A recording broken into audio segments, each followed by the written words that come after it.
Hello everyone guys, स्वागत है आप सबका एके लीड एकेडमी पर। मैं हूं अब्दुल्ला और आज हम बायोलॉजी के मोस्ट इम्पोर्टेंट डायग्राम और उसके डेफिनेशन देखने वाले, जो कि ये एग्जाम्स में आने के बहुत ज़्यादा चांसेस हैं।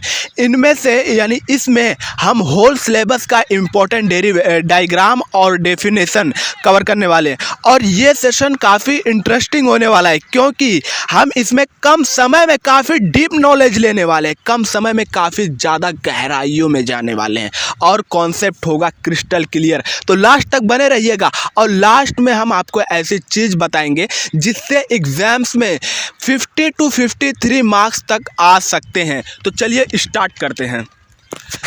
तो सबसे पहले फर्स्ट चैप्टर का, जो कि reproduction lower and higher plant, ये देखिए हम जितना जल्दी हो सके उतना फास्ट कराएं और आपका कॉन्सेप्ट एकदम क्लियर होता जाए, यानी थोड़ा जल्दी लेंगे क्योंकि पूरा होल सिलेबस का ले रहे हैं ना। तो सबसे पहले देख लिए एम्ब्रायो। एम्ब्रायो क्या होता है? ये जो होता है ना, एम्ब्रायो जो है अर्ली स्टेज होता है, early stage of development of a multi cellular organisms होता है। यानी कि आपको पता होगा कि जाइगोट के बाद जस्ट एम्ब्रायो बनता है ना, जाइगोट के बाद एम्ब्रायो बनता है। जैसे कि इंसेमिनेशन होता है, यानी स्पर्म जब वजाइना के अंदर जाता है और उसके बाद फिर जा करके एग सेल के साथ स्पर्म सेल फर्टिलाइज करता है। फर्टिलाइज करने के बाद जो कुछ भी प्रोसेस होता है वहाँ पे, जैसे कि पहला क्या होता है, प्री फर्टिलाइजेशन, फिर फर्टिलाइजेशन, फिर पोस्ट फर्टिलाइजेशन, फर्टिलाइजेशन के यानी पोस्ट फर्टिलाइजेशन के बाद उसके बाद फिर एम्ब्रायोजेनेसिस, यानी एम्ब्रायो का जाइगोट का बनना, मतलब जाइगोट जो बनता है उसके बाद फिर एम्ब्रायोजेनेसिस, एम्ब्रायो जो बनता है। तो ये आपको पता होता है कि एम्ब्रायो जो है ये जब बनता है तो यानी ये मोस्ट पावरफुल होता है, ठीक है, ये मोस्ट पावरफुल होता है। यानी कि इसके अंदर डीएनए जैसे तमाम जानकारियाँ इसके अंदर कोडेड होते हैं, सब कुछ स्टोर्ड होते हैं और ये मल्टी सेलुलर होता है। इसी के अंदर ये जानकारियाँ स्टोर्ड होते हैं कि किस तरह से बेबी को हाथ आना है और उसके बाद कहाँ पे पैर, नाक, मुंह, आँख, कान, जितना सब कुछ चीज़ें हैं सब इसके अंदर स्टोर्ड होते हैं और ये मल्टी सेलुलर होता है। इससे पहले जो स्पर्म हो गया या एग सेल होता है वो यूनिसेलुलर होता है, याद रखना, ठीक है, वो यूनिसेलुलर होता है। और उसके बाद जब ये आपस में एग सेल और ये स्पर्म सेल जब आपस में फर्टिलाइज कर दे तब जाकर के मल्टी सेलुलर होता है, ठीक है। तो इससे पहले ये यूनिसेलुलर होता है। हम मल्टी सेलुलर है, ठीक है, लेकिन ये जब बनता है टेस्टिस के अंदर या फिर ओवरीज के अंदर तो ये माइटोसिस वगैरह हो करके ये यूनिसेलुलर में हो जाता है, ठीक है, डिप्लॉयड नहीं रहता है, हैप्लॉयड रहता है। तो ये आपको पता हो गया एम्ब्रायो क्या होता है। अब सीड देखिए, सीड जो होता है ना ये मैच्योर होता है। मैच्योर मतलब कि ये पूरी तरह से बन चुका होता है। एम्ब्रायो जो रहता है ये पूरी तरह से, इसका एम्ब्रायो मतलब कि बन चुका होता है, क्योंकि हम प्लांट के बारे में बात करें ना, तो अभी हम अपने बारे में नहीं बात करेंगे, प्लांट के बारे में बात करेंगे। तो ये बन चुका होता है और ये स्टोर्ड फूड, यानी अब इसके अंदर तमाम जानकारियाँ आ चुकी है। अब ये जो रहेगा सब कुछ मतलब बड़े होगा, यानी अंकुर खिलेगा, अंकुर से उसके बाद फिर पौधा बनेगा, प्लांट बनेगा, प्लांट से फिर पेड़ ट्रीज बन जाएगा और ट्रीज जब बन जाएगा तब उसके अंदर फिर से वही सारे मतलब सेम टू सेम जैसे एक पेड़ के अंदर हो रही थी वही सारी चीज़ें इसके अंदर भी होंगी, क्योंकि जिस चीज़ का बीज होगा, जिस चीज़ का सीड होगा उसी का सब बनेगा, क्योंकि ये मैच्योर हो चुका है, उसकी तमाम जानकारी इसके अंदर हो गई। कहते हैं ना सैंपल, तो सारी चीज़ें इसके अंदर स्टोर्ड है। एक पूरे पेड़ की पूरे ट्रीज का पूरा इन्फॉर्मेशन इस सीड के अंदर स्टोर हो गया, समझ गए। तो अब इसके अंदर सब कुछ है। अब यहाँ पे देखिए पॉलिनेशन क्या होता है। पॉलिनेशन नॉर्मली आपको पता होता है कि पॉलिनेशन यानी पोलन ग्रेन पॉलिनेटर के द्वारा जब स्टिग्मा पर आ करके अटैच हो जाता है उसी को कहते हैं पॉलिनेशन हो गया। पॉलिनेशन मतलब कि देखिए एंथर पर जो पोलन ग्रेन होता है वो उड़ करके आता है, स्टिग्मा पर अटैच हो जाता है, उसी को बोलते हैं पॉलिनेशन। अब यहाँ पे दो टाइप के पॉलिनेशन, एक तो क्रॉस पॉलिनेशन और एक होता है सेल्फ पॉलिनेशन। क्रॉस पॉलिनेशन मतलब क्या होता है? क्रॉस पॉलिनेशन मतलब ये होता है कि जैसे एक यहाँ पे प्लांट है यानी फ्लावर है और एक यहाँ पे फ्लावर है, ठीक है। अब इसका स्टिग्मा एंथर यानी पोलन ग्रेन आकर के इसके स्टिग्मा पे अटैच हो जाए, उसको क्रॉस बोलेंगे, क्योंकि ये खुद का नहीं ले रहा है खुद का नहीं ले रहा है, ठीक है ना, वो दूसरे का ले रहा है, दूसरे का इसका पसंद आ रहा है, ठीक है ना, खुद का नहीं ले रहा है, दूसरे का ले रहा है। यानी यहाँ का जो पोलन ग्रेन होगा वो आकर के यहाँ स्टिग्मा पर आकर के अटैच हो जाएगा, उसको बोलेंगे क्रॉस पॉलिनेशन। यानी दूसरे किसी पोलन ग्रेन, किसी एंथर का पोलन ग्रेन आकर के किसी दूसरे स्टिग्मा पर अटैच हो, उसी को बोलेंगे क्रॉस पॉलिनेशन। और सेल्फ का मतलब होता है जो खुद में ही खुश रहे, भैया खुद में ही खुश रहे, यानी खुद का ही समझ लो कि जैसे ये हो गया स्टिग्मा, ये स्टिग्मा हो गया और उसके बाद ये इसका पोलन ग्रेन हो गया, यही उड़ करके यहाँ पे आ जाए, खुद में खुश रहा, ये स्टिग्मा पर अटैच हो जाएगा, ओवरी में आ करके ये अपना फर्टिलाइज वगैरह कर लेगा। यार थोड़ा सर्दी हो गया, मीन्स फीवर आया थोड़ा सा, इसके वजह से थोड़ा वो चल रहा है, बाकी कोई गल नहीं, हम यहाँ देखेंगे, ठीक है ना। फीवर आया तो कोई बात नहीं यार, एनर्जी लो नहीं होगी, हाँ टेंशन मत लो। अब यहाँ पर देखिए डायग्राम, जो कि इम्पोर्टेंट डायग्राम होते हैं, अब इसका डायग्राम भी देख लीजिए। तो सबसे पहले आपको देखते हैं एंथर का डायग्राम। एंथर बोले तो पोलन ग्रेन का, तो पोलन ग्रेन का डायग्राम आपको देखिए, ये पोलन ग्रेन को जूम किया जाता है एकदम अंदर का अंदर, अंदर का अंदर, तो अंदर का अंदर जब जूम किया जाता है ना, तो कुछ इस टाइप से होकर के ऐसा निकलता है। दरअसल ये क्या होता है मालूम है, ये डाइलोब होता है। पोलन ग्रेन जो होता है ना वो डाइलोब होता है, ठीक है ना। पोलन सैक 1 2 3 ऐसा सैक होते हैं, जैसे पोलन सैक, वैसे ही ये डाइलोब होता है, ठीक है ना। ये डाइलोब, डाइलोब मतलब यहाँ पे एक और ये यहाँ पे आ गया, ठीक है। तो ये डाइलोब होता है। तो और इनको देखो, इनको जोड़ने का काम, ये दो, एक इधर लोब है और एक इधर लोब है, ये डाइलोब है, इनको जोड़ने का काम जो करता है ये जो बीच का है, बीच का, उसी को बोलते हैं कनेक्टिव। कनेक्ट करके रख रहे हैं ना, ठीक है, कनेक्टिव। अब ये जो ऊपर का लेयर है, ऊपर का लेयर, इसे बोलते हैं एपिडर्मिस। एपिडर्मिस, एपी का मतलब कि लेयर, ऊपर का मतलब बाहरी सतह का, एपिडर्मिस यानी उसका लेयर, बाहरी सतह का लेयर, ठीक है, एपिडर्मिस लेयर। और ये जो है ये इसके जस्ट अंदर वाला मिडल लेयर होगा, और उसके अंदर वाला होगा टैपेटम। टैपेटम, टैपेटम क्या करता है, ये दरअसल न्यूट्रिशन प्रोवाइड करता है। न्यूट्रिशन किसको प्रोवाइड करता है, देखिए न्यूट्रिशन है न्यूक्लियस को प्रोवाइड करता है, अंदर वाला जो न्यूक्लियस है उसको न्यूट्रिशन प्रोवाइड करता है। याद रखना, ये एमसीक्यूज में आ सकता है कि टैपेटम किसको, टैपेटम का क्या काम होता है, क्या यूज़ होता है, तो आप बोल देने का कि न्यूट्रिशन प्रोवाइड करना, ठीक है, न्यूक्लियस को। और उसके बाद ये याद रखना, ये पोलन ग्रेन में होता है, यानी कि ये मेल के अंदर हो रहा है, मेल के अंदर, फीमेल के अंदर नहीं, फीमेल के अंदर ओव्यूल में, ओव्यूल के अंदर, यानी ओव्यूल बोले तो ओवरी के अंदर जो ओव्यूल होता है उसके अंदर जब जाओगे आप, माइक्रोस्कोप करके जूम करके देखोगे तो उसके अंदर आपको दिखेगा न्यूक्लियस, हाइलम, हाइलम, और उसके बाद फिर एनाट्रोप्स जो होता है ना, एनाट्रोप्स ओव्यूल, तो उसके अंदर जब देखो क्लाजल, एंटीपोडाल, ये सब जब आओगे आपको देखोगे तो उसके अंदर जो ये देता है, मतलब कि न्यूट्रिशन प्रोवाइड करता है, उसको बोलते हैं न्यूक्लियस। तो फीमेल के अंदर न्यूक्लियस प्रोवाइड करता है न्यूट्रिशन, और मेल के अंदर टैपेटम। मेल, हम मेल नहीं, जो प्लांट होते हैं, प्लांट, ठीक है ना, तो उनकी बात की जा रही है। तो वो टैपेटम एमसीक्यूज में पूछ सकता है, या फिर टैपेटम का क्या काम होता है, या फिर न्यूट्रिशन कौन प्रोवाइड करता है मेल के अंदर या पोलन ग्रेन के अंदर, तो आप बोल देना टैपेटम, ठीक है ना। अब स्पोरेंजिनस टिश्यू जो कि बना रहता है उसी से, और एंडोथीसियम, एंडोथीसियम मतलब ये अंदर वाला जो होता है उसको एंडोथीसियम बोलते हैं, ये अंदर वाले चीज़ को, ठीक है, उसको एंडोथीसियम बोलते हैं। अब देखते हैं TS of anther, TS of, ये तो टीएस ऑफ एंथर यानी एंथर का, तो ये तो अपन देख लिया ना पूरा, ये एंथर था, इसको हमने देख लिया। अब देखिए यहाँ पे ही जस्ट आ गया एनाट्रोप्स ऑफ ओव्यूल।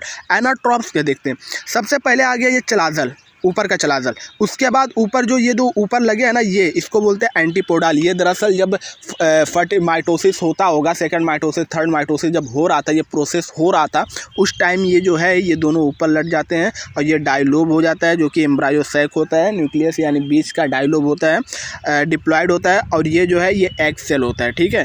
तो ये सब आपको याद रखना, ये जब प्रोसेस हो रहा होता है, कब, ये मतलब कि जब माइटोसिस होता है, इन सब में माइटोसिस होता है, तो जब डीजेनरेटिव सेल 3 निकल जाते हैं, उसके बाद एक बच्चा बचता है, उसमें माइटोसिस होता है, फिर सेकंड माइटोसिस होता है, फिर थर्ड माइटोसिस होता है, फिर इस तरह से यानी डिवीजन हो करके इस टाइप से आता है। उसके बाद फिर मैच्योर जब होता है, तो मैच्योर होने के बाद ये एम्ब्रायो सैक बन जाता है, ये एग बन जाता है यानी एग, और ये जो है ना ये एंटीपोडाल बन जाता है, और ये ऊपर के भाग को चलाजल कहते हैं, ये सब कवरिंग वगैरह रहेगा तो चलाजल कहते हैं। और ये होगा हाइलम, हाइलम हुआ या प्लेसेंटा या माइक्रोफिल। ये जब नीचे रहेंगे ना तो इसको ही बोलेंगे एनाट्रोप्स ओव्यूल, ऊपर रहेंगे तो कुछ और बन जाएगा, यहाँ नीचे इसलिए एनाट्रोप्स ओव्यूल। तो ये प्लेसेंटा, प्लेसेंटा दरअसल कनेक्शन का काम करते हैं। प्लेसेंटा ना ये कनेक्शन होता है, यानी देखिए ये समझ लो ओवरी है, ओवरी यहाँ से इस टाइप से ऐसा निकला रहता है ना, कुछ ऐसा निकला रहता है, तो ये ओवरी ऐसा इस टाइप से रहता है, यहाँ पे स्टिग्मा रहता है, और उसके बाद फिर यहाँ पे पोलन ग्रेन आकर के अटैच होता है स्टिग्मा पर। तो ये ओवरी,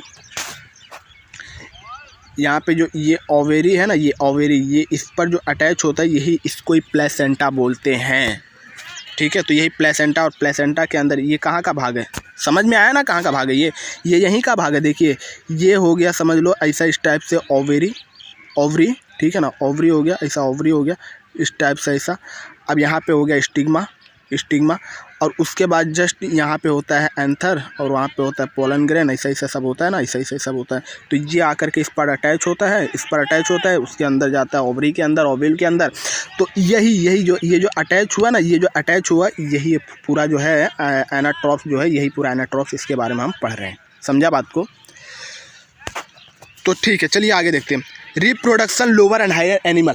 अब एनिमल्स के अंदर आ गए, ठीक है। अब एनिमल्स के अंदर आ गए तो सबसे पहले जानते हैं, ठीक है, बिना समय गवाए यार हमको करने का है, क्योंकि वैसे भी हमारी तबीयत भी ख़राब है यार, फेवर हुआ हमको, ठीक है, लेकिन फिर भी हम कर रहे हैं। और उसके बाद यहाँ पे आपको एकदम बेहतर से बेहतर तरीके से कॉन्सेप्ट क्लियर हो जाए इस तरह से, ठीक है। तो यहाँ पे हम सबसे पहले देखते हैं जो मतलब सेकंड चैप्टर में reproduction lower and higher animal में, इसके अंदर पहला देखते हैं मेंस्ट्रुअल साइकिल क्या होता है। मेंस्ट्रुअल साइकिल क्या होता है ये अक्सर लड़कियों को पता होगा, ठीक है, यानी खास करके लड़कियों को पता रहेगा, और लड़कों को हो सकता है पता रहेगा यार, बायोलॉजी के स्टूडेंट हो तो पता तो रहना चाहिए, सबको पता रहना चाहिए, ठीक है ना। तो यहाँ पे जान लेते क्या होता है। ये एक प्रोसेस होता है, ठीक है ना, ये एक तरह का प्रोसेस होता है। ये जो यूट्रस का लाइनिंग होता है उसको रिप्लेस करके नया लाइनिंग जब आ जाता है 28 दिनों के, यानी 28 डेज के अंदर, ठीक है ना, ओवर ए पीरियड 28 डेज के अंदर ये जो होता है ये कंप्लीट हो जाता है, ठीक है ना, ये कंप्लीट हो जाता है, ये पूरी तरह से कंप्लीट हो जाता है 28 डेज़ के अंदर। ये क्या होता है यहाँ पे देखिए, दरअसल है एक इसके अंदर है, जैसे देखिए लड़की के मतलब फीमेल के ओवरी के अंदर इस टाइप से कुछ रहता है ना, यहाँ पे समझ लो ओवरी ऐसा कुछ रहता है, यहाँ पे समझ लो यहाँ पे यूरेटर्स होता है, यहाँ पे यूरेटर्स होता है, और यहाँ पे कुछ इनका वजाइना इस टाइप से होता है, ऐसा वजाइना होता है, ठीक है ना, ऐसा वजाइना होता है। तो ये जो रहता है ना, ये यहीं पर होता है लाइनिंग ऑफ यूट्रस, यानी यूट्रस का जो लाइनिंग होता है इसी को बोलते हैं, ठीक है ना, इसी को बोलते हैं। तो ये दरअसल ऐसा चिपका हुआ होता है यहाँ पे ना, यहाँ पे ऐसा चिपका हुआ होता है, ऐसा एकदम चिपका बोले तो एकदम आपस में क्लोज बहुत होते हैं, बहुत क्लोज होता है, ठीक है। तो ये ना कुछ टाइम बाद ये यानी प्रोसेस के ये जो प्रोसेस है ये यानी ये क्या होता है, ये फट जाते हैं या फिर वहाँ से ख़त्म हो जाता है, ठीक है ना, फट जाता है, डिस्ट्रॉय हो जाते हैं, जिसकी वजह से यहाँ से ब्लीडिंग होना स्टार्ट हो जाती है, यहाँ से ब्लीडिंग होना स्टार्ट हो जाती है। और उसके बाद फिर यहाँ पे एक नया लाइनिंग हो जाता है, यूट्रस का एक नया लाइनिंग हो जाता है 28 डेज़ के अंदर, ये जो है ये चलता है, ठीक है ना, उसी को बोलते हैं पीरियड्स, और या फिर उसी को बोलते हैं मेंस्ट्रुअल साइकिल। ये मेंस्ट्रुअल साइकिल 28 डेज़ में होते ही रहता है, देखिए, ठीक है। तो यहाँ पे आप समझ गए। तो अगर मेंस्ट्रुअल साइकिल पूछा तो बोल देने का it is a process in which lining of the uterus is replaced by new lining over a period 28 days, ठीक है। अब देखते हैं oogenesis क्या होता है। oogenesis का मतलब होता है, देखिए सबसे पहले तो आपको पता होना चाहिए भाई कि ऊ मतलब कि ओवा बोले तो फीमेल गैमेट, ठीक है ना, ऊ मतलब फीमेल गैमेट, और जेनेसिस का मतलब जो होता है ना वो होता है फॉर्मेशन। अगर आपको कहीं पर भी जैसे आपको बोल दिया कुछ भी अगर जेनेसिस उसमें लगा हुआ है, जैसे ऊ जेनेसिस हो गया, और उसके बाद फिर एम्ब्रायोजेनेसिस, और इस तरह से जैसे कोई भी यानी एम्ब्रायोजेनेसिस यानी एम्ब्रायो का फॉर्मेशन होगा, इस तरह से कहीं पर भी अगर जेनेसिस आया, गैमेटोजेनेसिस गैमेट का फॉर्म, कहीं पर भी जेनेसिस आया ना, मतलब इसका समझ जाना है उसका मतलब फॉर्मेशन हो, क्योंकि जेनेसिस का मतलब ही होता है फॉर्मेशन। तो ये क्या है oogenesis, ओवा का फॉर्मेशन ना, ये एक ऐसा प्रोसेस है, ये एक ऐसा प्रोसेस है, देखिए यहाँ पे ये एक ऐसा प्रोसेस है जिसमें फीमेल गैमेट या फिर ओवा प्रोड्यूस होते हैं ओवरीज के अंदर। ओवरीज मतलब यही ओवरीज के अंदर जो रहता है फीमेल गैमेट के अंदर है, मतलब ये प्रेजेंट होता है, यानी फॉर्म होता है या प्रोड्यूस होता है, फॉर्म होता है, ठीक है ना। अब स्पर्मेटोजेनेसिस सिंपल है ना भाई, यहाँ पे स्पर्म यानी कि मेल गैमेट का या फिर स्पर्म जो होता है वो प्रोड्यूस होता है टेस्टिस के अंदर, क्योंकि टेस्टिस के अंदर ही स्पर्म प्रोड्यूस होता है, ठीक है ना। तो ये होता है, तो उसको बोलेंगे स्पर्मेटोजेनेसिस, ठीक है। अब यहाँ पर देखिए इम्प्लांटेशन क्या होता है, it is the process by which zygote attach to the lining of uterus and begin to grow and development zygote embryo, ठीक है। ये ऐसा मतलब इसका कहने का मतलब ये है कि जो जाइगोट होता है वो अटैच होता है यूट्रस के लाइन के यहाँ, और उसके बाद फिर वो एम्ब्रायो में कन्वर्ट होना यानी एम्ब्रायो में ग्रो होना शुरू हो जाता है, डेवलप होता है। जैसे जाइगोट से एम्ब्रायो बनता है, भाई आपको पहले ही बताया ना, जाइगोट से एम्ब्रायो बनता है, तो उसी को बोलते हैं इम्प्लांटेशन। इम्प्लांटेशन ऐसे ही इंसेमिनेशन। इंसेमिनेशन मतलब क्या, स्पर्म गोइंग टू वजाइना, यानी वजाइना के अंदर जो स्पर्म जाता है उसको बोलते हैं इंसेमिनेशन। ये पूरा एक प्रोसेस होता है, यानी कि जो रिप्रोडक्शन का प्रोसेस होता है पूरा, उसके लगभग ऑलमोस्ट 6 to 7 पॉइंट्स है उसके पूरे। शुरुआती यही इंसेमिनेशन, उसके बाद फिर इम्प्लांटेशन जैसे ये हो गया, ठीक है। तो ये क्या होता है, जाइगोट से क्या बनता है, एम्ब्रायो का जब डेवलपमेंट होता है, ये एक ऐसा प्रोसेस है जो कि अटैच होता है। 1 मिनट यार, ठीक है ना, तो समझा ना कि जाइगोट से जब एम्ब्रायो बनता है उसी को बोलते हैं इम्प्लांटेशन। अब यहाँ पे देखिए प्लेसेंटा क्या होता है, it is an organ that develop during pregnancy and provide connection between mother and developing embryo. इसका मतलब समझा क्या, इसका मतलब ये होता है कि प्लेसेंटा एक ऐसा ऑर्गन है जो कि प्रेगनेंसी के दौरान क्या होता है, ये डेवलप होता है और फिर ये कनेक्शन प्रोवाइड करता है किसके बीच में, मदर और एम्ब्रायो। एम्ब्रायो मतलब कि जो बेबी मतलब कोख के अंदर जो पल रहा होता है, तो उसको ही बोलते हैं प्लेसेंटा। तो प्लेसेंटा दरअसल क्या होता है पता है, प्लेसेंटा को एक तरह से तुम बोल सकते हो ढोढ़ी, ठीक है। क्योंकि अभी देखिए आपको समझने के लिए उतना बोलना ज़रूरी है, ठीक है ना, बोलना ज़रूरी है। क्योंकि देखिए यहाँ पे शर्म करने की कोई ज़रूरत नहीं है। ऐसे आप बहुत सारे लोग को देख लेंगे तो ऐसा चलते तो, ठीक है। तो यहाँ पे हम समझ रहे हैं भाई, हम पढ़ रहे हैं, तो पढ़ने के लिए ज़रूरी, यहाँ पे शर्माने की बात नहीं है। तो वही होता है प्लेसेंटा, मतलब कि यहाँ से आपको अभी कॉन्सेप्ट क्लियर रहेगा कि प्लेसेंटा का मतलब, जैसे देखिए मैं आपको बताया था ना वहाँ पे उसी टाइम में एनाट्रॉप्स के अंदर, जो कि पेड़ पौधों के अंदर जो मैंने बताया था, प्लांट के अंदर यहाँ पे होता है और यहीं पर होता है प्लेसेंटा। तो ये कनेक्शन होता है ना, ओवरी का कनेक्शन होता है, ओवरी के अंदर ओव्यूल में जो रहता है ओव्यूल का वो कनेक्शन होता है, यहीं से कनेक्शन होता है इसका। तो वही होता है दरअसल, यही कनेक्शन होता है, यानी कि वही कनेक्शन होता है। कहाँ कनेक्शन होता है, यानी कि मदर सेल से और जो बच्चा होता है एम्ब्रायो उससे कनेक्शन होता है, तभी जो माँ खाती है वही बच्चे के अंदर जाता है, ठीक है। तो यहाँ से ये उसी को बोलते हैं प्लेसेंटा। अब यहाँ पे देखिए रिप्रोडक्शन क्या होता है, रिप्रोडक्शन क्या होता है, रिप्रोडक्शन है एक बायोलॉजिकल प्रोसेस है, ठीक है, जहाँ पे ऑर्गेनिजम्स को रिप्रोड्यूस किया जाता है new organism similar to pre organisms. मतलब कि यहाँ पे ऑर्गेनिजम्स जो होते हैं वो रिप्रोड्यूस करते हैं नए ऑर्गेनिजम्स को, ठीक है ना, नए ऑर्गेनिजम्स को रिप्रोड्यूस करते हैं सिमिलर पहले वाले ऑर्गेनिजम्स के जैसा। सिंपल डेफिनेशन है, ठीक है, उसी को बोलते हैं रिप्रोडक्शन, ठीक है। अब रिप्रोडक्शन का मतलब समझ गया ना, अब ज़्यादा इधर उधर का दिमाग नहीं लगाने का। अब देखिए रिप्रोडक्शन में दो टाइप के रिप्रोडक्शन होते हैं, एक होता है आसेक्सुअल और एक होता है सेक्सुअल। तो सबसे पहले आप देख लेते हैं आसेक्सुअल क्या होता है। ये एक ऐसा टाइप का मतलब एक ऐसा टाइप का रिप्रोडक्शन होता है जिसके अंदर सिर्फ एक पेरेंट इन्वॉल्व होता है और एक ही यानी और प्रोड्यूस नया क्लोन करता है, यानी नया क्लोन बोले तो नया क्लोन प्रोड्यूस करता है और उसके बाद सिमिलर यानी टू पेरेंट, यानी कि जो पेरेंट होता है जो प्रोड्यूस कर रहा होता है उसी की तरह एक नया क्लोन मतलब प्रोड्यूस करता है नया, मतलब आप समझ गए ना, गैमेट वगैरह, ठीक है ना। और ये देखिए हाँ, ये जेनेटिकली आइडेंटिकल होता है, जेनेटिकली आइडेंटिकल मतलब कि सेम टू सेम होगा, उसके अलावा और कुछ भी अलग नहीं होगा, एकदम डिट्टो वैसा।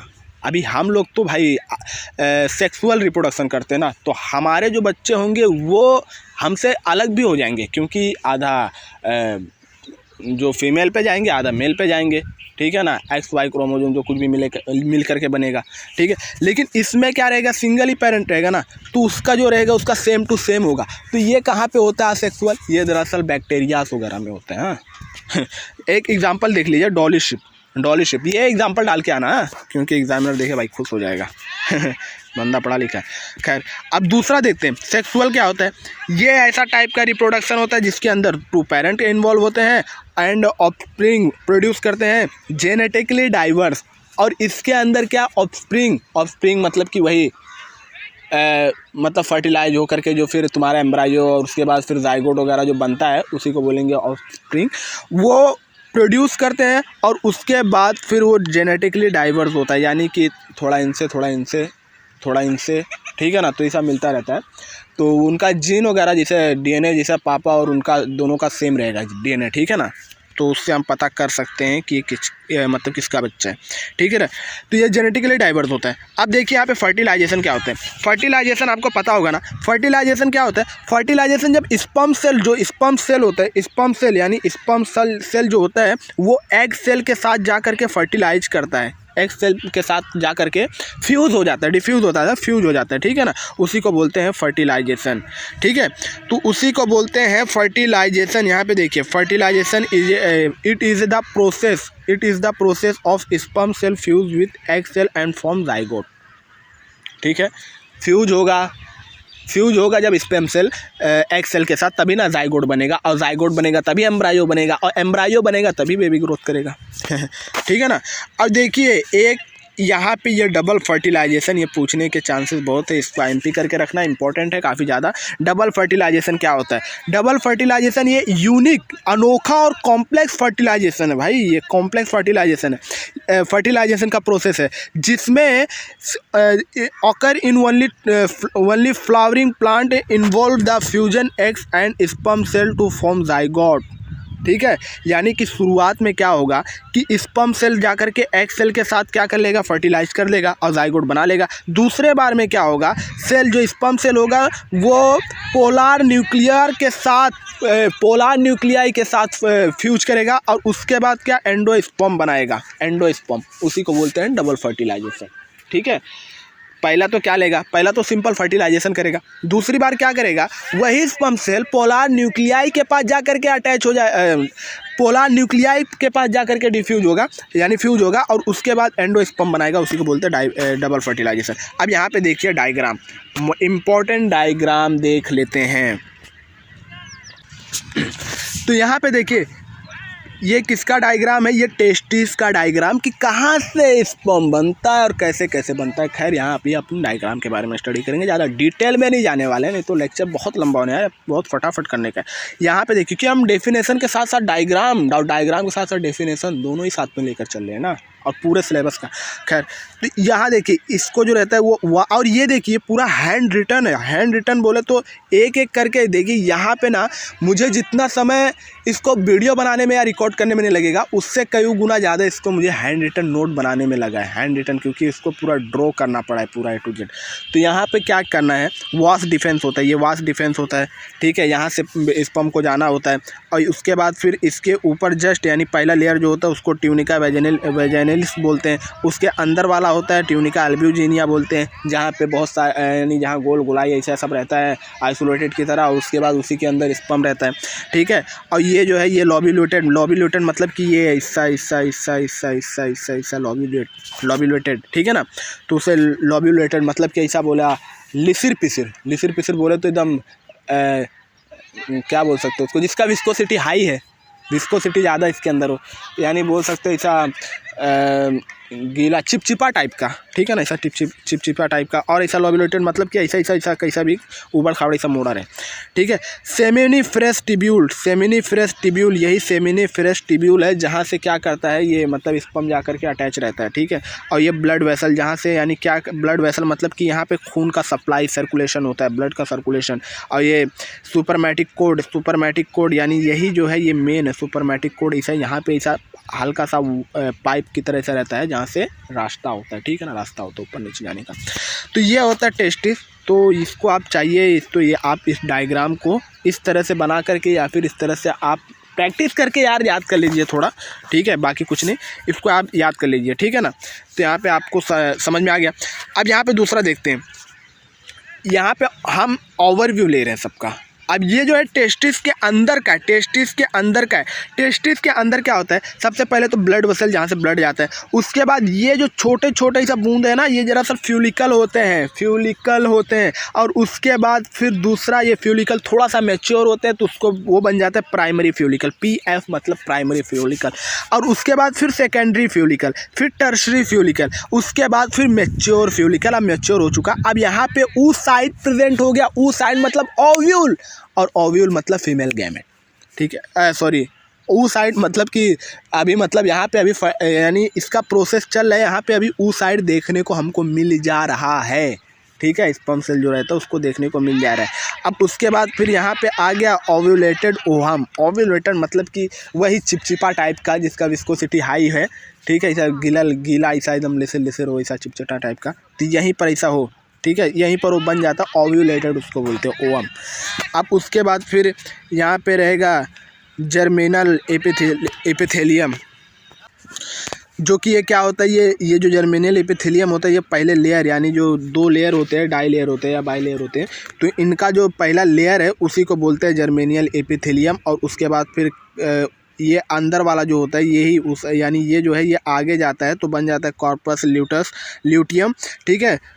ये कब होता है 20 डेज़ के अंदर, कॉर्पस ल्यूटियम मतलब कब बनता है 20 डेज़ के अंदर, और फिर वही आता है ब्लड वेसल, ठीक है ना। तो यहाँ तक आपको समझ में आया। देखिए अब इसके अंदर हम क्या एक्सप्लेन क्या करें, जितना करना था उतना तो कर दिए ना, कि ये एक प्रोसेस टाइप का होता है, इसे बनते 20 डेज़ में यहाँ पे कॉर्पस ल्यूटियम के इतना बन जाता है, ठीक है। और डायग्राम तो भाई ये क्या करेंगे, उसको तो उस टाइप से ऐसा सिंपल ना ऐसा बना कर ले, ऐसा बना लो, यहाँ पे ऐसा नशे उसे डाल दो, और यहाँ पे ऐसा बूंद 2-3 डाल दो। एक को प्राइमरी, एक तो सिंपल वाला पहला फ्यूलिकल रहेगा, दूसरा प्राइमरी, सेकेंडरी, टर्शरी ऐसा डालने का, फिर मैच्योर कर देने का, फिर नीचे वाला एक ऐसा खींच करके ओव्यूलेटेड ओवम बना देगा, और ये जो 2 लाइन ऐसा खींचने का उसको बनाने का, नीचे को जर्मिनल एपिथेलियम बना देने का। उसके बाद लास्ट में जो ये बनेगा उसको बोलेंगे कॉर्पस ल्यूटियम, जो कि 20 डेज़ में कंप्लीट हो जाएगा, और यहाँ से जो आएगा वो ब्लड वेसल होगा, ठीक है। तो अब देखते हैं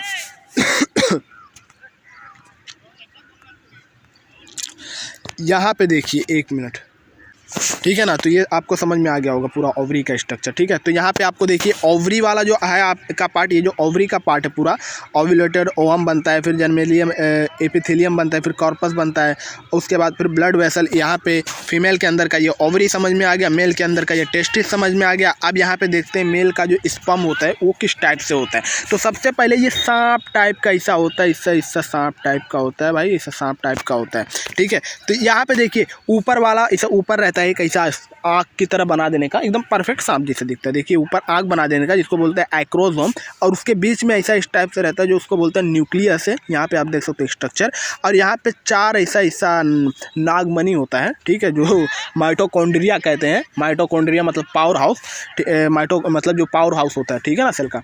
और उसके बाद फिर यहाँ पे फिर सिंपल ख़त्म हो जाता है, यही इतने में ही सब कुछ होता है, ठीक है, इतने में ही सब कुछ होता है। इसको एक्रोसोम बोलेंगे, इसको न्यूक्लियस बोलेंगे, इसको माइटोकॉन्ड्रिया बोलेंगे। तो सिंपल क्या करने का, इसको बनाने का ऐसा बना देने का, और ऊपर ऐसा आंखें बना देने का, उसको एक्रोसोम बोल देने का, और नीचे उसको क्या बना, न्यूक्लियस, और उसके बाद यहाँ पे ऐसा उसके नागमणि बना करके माइटोकॉन्ड्रिया नाम डाल देने का, और ये हो जाता उसका गला, और नीचे उसका पूरा पूँछ बना देने का, यानी टेल।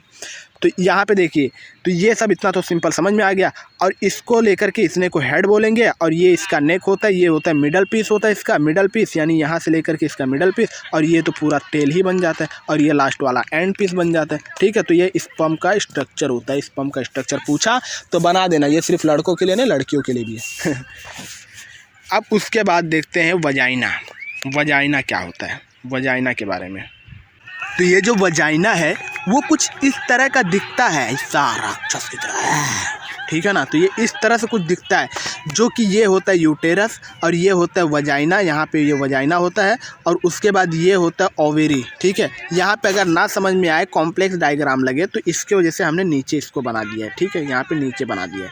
तो देखिए सिंपल यहाँ पे बना देने का, कुछ नहीं करने का, एक इस टाइप से ऐसा कर देने का, फिर इसको ला के इसे ज्वाइन कर देने का, ठीक है। और उसके बाद इसको ला करके कुछ इस टाइप से कर देने का, पीछे ऐसा खींच देने का, और इसको ला करके फिर ऐसा कर देने का, और उसके बाद फिर ला करके यहाँ ज्वाइन कर देने का, और ये ऐसा ला करके ज्वाइन कर देने का, यहाँ पे ज्वाइन करने का, फिर यहाँ पे इसका ओवरी रहेगा, यहाँ पे इसका ओवरी रहेगा, यहाँ पे इसका वजाइना रहेगा, कुछ यूं बन जाएगा, ठीक है। तो सिंपल कुछ नहीं करने का, ऐसा सिंपल इसलिए मैंने जहाँ जितना हो सका उतना सिंपल बना के दिया, ठीक है।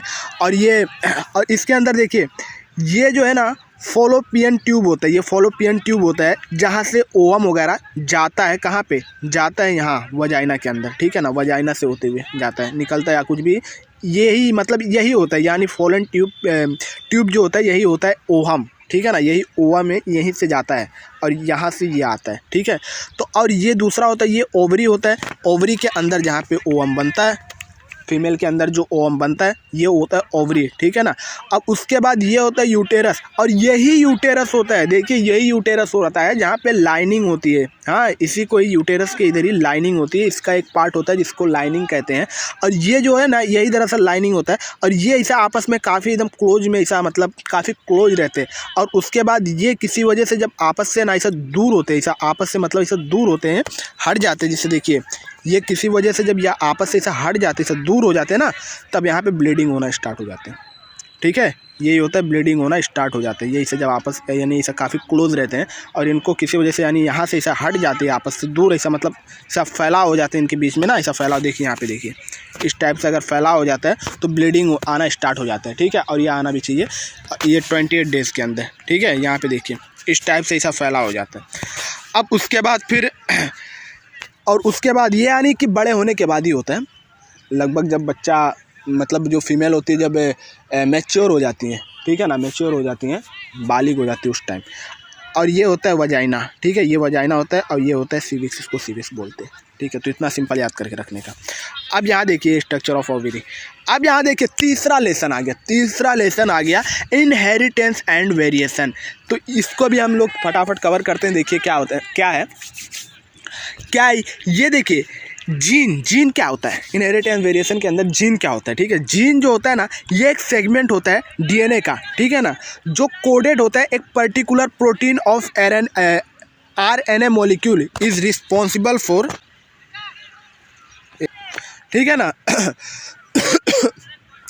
तो ये क्या होता है, ये डीएनए का एक सेगमेंट होता है, ठीक है ना, डीएनए का एक सेगमेंट होता है। जीन जो होता है डीएनए का एक सेगमेंट होता है यार, जो कोडेड होता है, कोड मतलब कि कोड्स उसके अंदर होते हैं एक पर्टिकुलर प्रोटीन का, क्योंकि डीएनए खुद एक प्रोटीन है, डीऑक्सीराइबोन्यूक्लिक एसिड, ठीक है। तो खुद एक प्रोटीन है, तो प्रोटीन से कोडेड होता है, ठीक है, या फिर आरएनए मॉलिक्यूल के, ठीक है।